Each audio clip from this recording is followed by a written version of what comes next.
अगर इस समय तुम्हें लग रहा है कि ज़िंदगी तुम्हारे खिलाफ है, अगर तुम्हें लगता है कि सब आगे निकल गए और तुम पीछे छूट गए, अगर रात को सोते समय दिमाग चुप नहीं होता, तो ये कहानी तुम्हारे लिए है। यह कहानी है आरव की। आरव कोई असाधारण लड़का नहीं था, ना बहुत होशियार, न बहुत कमज़ोर।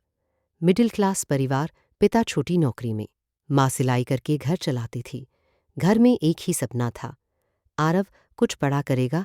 बचपन से ही उसने ये वाक्य 1000 बार सुना था, बेटा हमें तुम पर भरोसा है। भरोसा, कभी कभी ये शब्द बहुत भारी होता है। 12वीं के बाद आरव ने एक बड़े कॉम्पिटिटिव एग्ज़ाम की तैयारी शुरू की।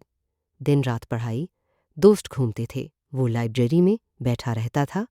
पहला अटेम्प्ट, रिजल्ट आया फेल। उसने खुद को समझाया, पहली बार था, ठीक है। दूसरा अटेम्प्ट, और मेहनत, नींद कम, मोबाइल बंद, सोशल मीडिया डिलीट।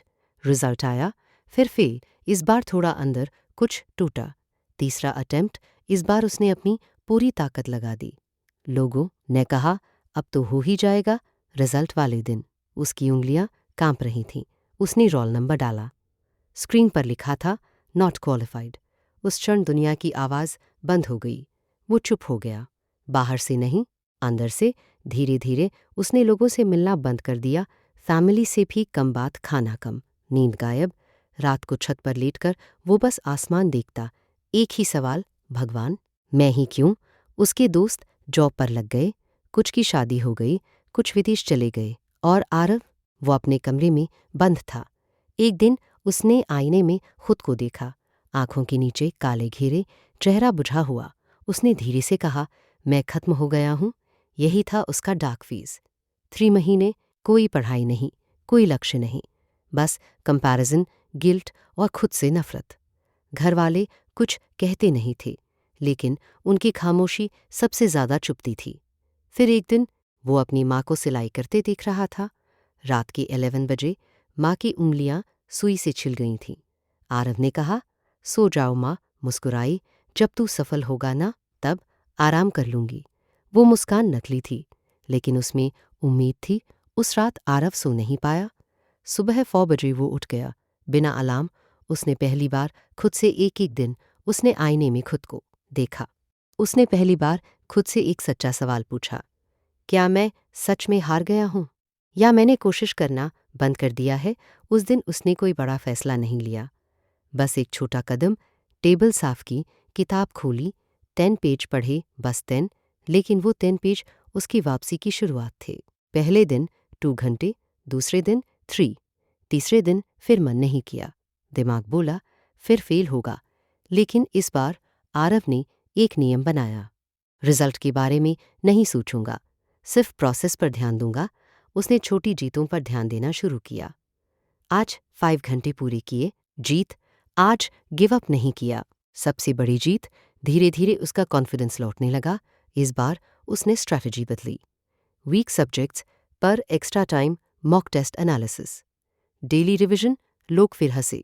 अब भी कोशिश कर रहा है, लेकिन इस बार उसे फर्क नहीं पड़ा, क्योंकि अब वो प्रूव करने के लिए नहीं, अपने अंदर की आवाज़ के लिए मेहनत कर रहा था। एग्ज़ाम का दिन आया। इस बार हाथ नहीं कांपे, क्योंकि अब उसे डर नहीं था फेल होने का, उसे डर था फिर कोशिश न करने का। रिजल्ट आया। उसने स्क्रीन खोली, कुछ सेकंड की चुप्पी, फिर उसका नाम था सेलेक्ट। लेकिन सबसे बड़ा बदलाव सिलेक्शन नहीं था। सबसे बड़ा बदलाव ये था, अब वो खुद को लूज़र नहीं मानता था। जब वो घर पहुंचा, माँ ने दरवाज़ा खोला। आरव कुछ बोल नहीं पाया, बस सिर झुका दिया। माँ समझ गई, आंखों में आंसू। पिता ने बस इतना कहा, मुझे पता था। उस दिन आरव को समझ आया, डार्क फेस तुम्हें तोड़ने नहीं आता, तुम्हें नया बनाने आता है। आज जब कोई उससे पूछता है तो कैसे वापस आया, वो कहता है, मैं स्ट्रांग नहीं था, मैं बस रोज़ थोड़ा थोड़ा कमज़ोर होना बंद कर दिया। अगर तुम अभी अंधेरे में हो तो याद रखो, अंधेरा हमेशा रोशनी से पहले आता है। तुम्हारी कहानी ख़त्म नहीं हुई है, ये सिर्फ इंटरवल है।